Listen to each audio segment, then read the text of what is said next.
Get ready for the action because we are diving straight into the football world with insights from Marca. We start with a fascinating look at World Cup favorites, where Ruud Gullit weighs in on the predictions, pointing to France and Spain as the top contenders, and we explore what this means for the upcoming tournament. Stop using your finger for notes, sketches, and edits. This Jam Jake stylus pen gives your iPad a smoother, more precise writing feel with palm rejection so your hand can rest naturally on the screen. It charges fast, works for hours, and comes with replacement tips. Perfect for school, work, or creative projects. Check the link in the comments to grab it on Amazon. Next up, we look at the Real Madrid squad dynamics. Arbeloa has identified the 7 leaders in the group, naming Carvajal, Alaba, Militao, Valverde, Bellingham, Vinicius, and Mbappe, and we break down the experience level within this powerhouse group.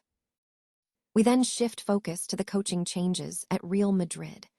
Reports are swirling that José Mourinho might be looking to return to the club, potentially replacing figures like Xabi Alonso and Arbeloa, and we examine the current reflection period happening within the Bernabeu.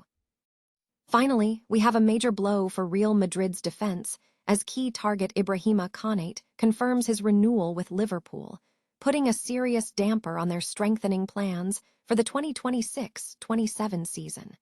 Stay with us for the full story. Former AC Milan and Netherlands national team stalwart Ruud Gullit offers his perspective on the current football landscape, ranging from predictions for major tournaments to critiques of current team styles and refereeing decisions.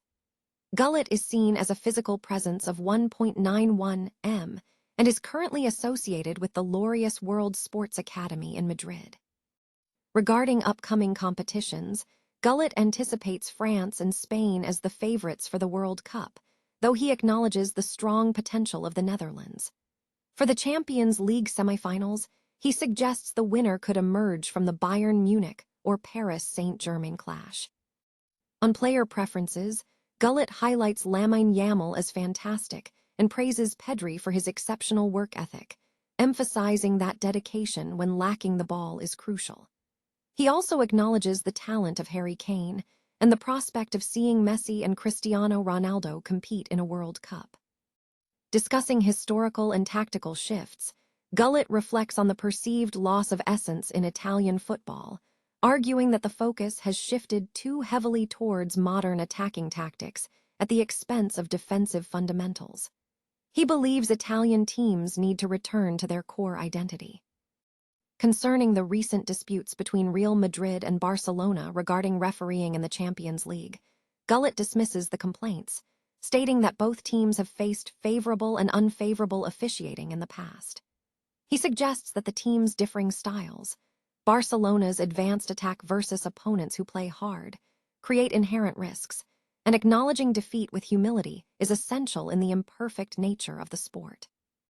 Finally, Gullit touches upon the broader issue of politics in sports, noting the current danger for athletes discussing sensitive topics, which often leads players to keep politics on the sidelines. He also comments on the fairness of awards, noting that Lionel Messi being the only footballer to win the Laureus Award for Best International Male Athlete of the Year is not a primary concern for him, preferring recognition across various sports. Real Madrid's leadership structure is under scrutiny, with coach Alvaro Arbeloa identifying 7 key players and 1 on the verge of departure as the group's leaders. In a recent press conference, Arbeloa named Carvajal, Alaba, Militao, Valverde, Bellingham, Vinicius, and Mbappe as the players driving the team forward. Arbeloa noted that this current squad boasts a younger average age of around 23 or 24, contrasting with the 27 or 28-year-old average of the team that won the last Champions League. However, the coach emphasized that youth does not negate experience, asserting that many players possess significant experience, tenure at the club, and strong personalities.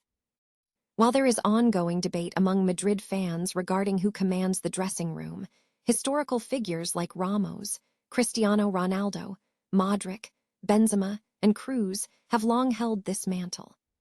Arbeloa's list begins with Carvajal, who is highlighted as the only player remaining with significant experience from that golden era.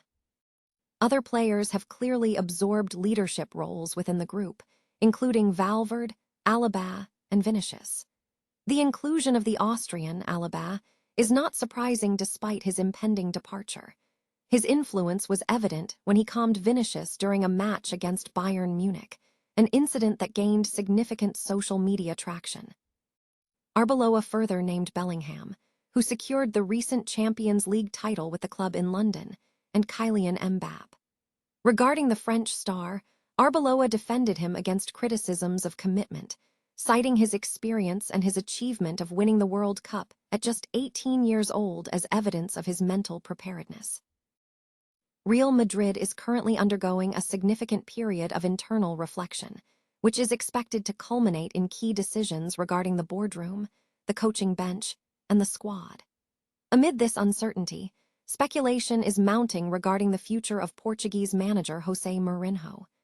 Despite repeated inquiries from Benfica's current perspective, Mourinho has yet to provide a definitive statement on his future plans. Meanwhile, the club is reportedly considering his name as a potential replacement for coaches such as Xabi Alonso and Arbeloa, a move that has sharply divided the fan base, pitting supporters against those who were left behind during that period. In response to these rumors, Marca has confirmed that Mourinho's name is indeed being mentioned, though they have noted that there has been no direct contact established with him. The Portuguese coach is maintaining a calm demeanor, acknowledging the potential impact of a single phone call, but choosing to navigate the current noise surrounding him naturally. Real Madrid's pursuit of defensive reinforcements for the upcoming 2026-27 season appears to be encountering increasing hurdles as key targets become less attainable. The club's hopes for securing new talent are being tempered by developments surrounding several potential signings. The saga involving Dayot Upamecano has concluded, as the defender has signed a new contract with Bayern Munich, effectively ending speculation linking him to the Santiago Bernabeu. More recently, Nico Schlotterbeck renewed his deal with Borussia Dortmund, although lingering reports have suggested a special release clause tied to the Spanish club. The situation has now turned concerning regarding Ibrahima Konate, the Liverpool centre-back, who was strongly linked with a free transfer to Real Madrid in the summer amid his contract expiration at Anfield. However, Konate provided a significant update that has dealt a blow to Madrid's transfer ambitions. Following a recent match against Everton, the Frenchman confirmed that he is set to renew his contract with Liverpool. In an interview with Mundo Deportivo, Konate stated, "My future. The truth is that many things have been said, but we have been talking with the club for some time and we are close to an agreement. We've all wanted this for a long time, and we're on the right track. There's definitely a good chance I'll be here next season. This is what I've always wanted." While expressing frustration with the ongoing speculation, Konate indicated that the finalization of his contract is pending. He added that once everything is settled, Liverpool's sporting director will address the previous discussions, suggesting the matter will be closed. Konate concluded by emphasizing the team's current focus remains on the end of the season and securing Champions League qualification.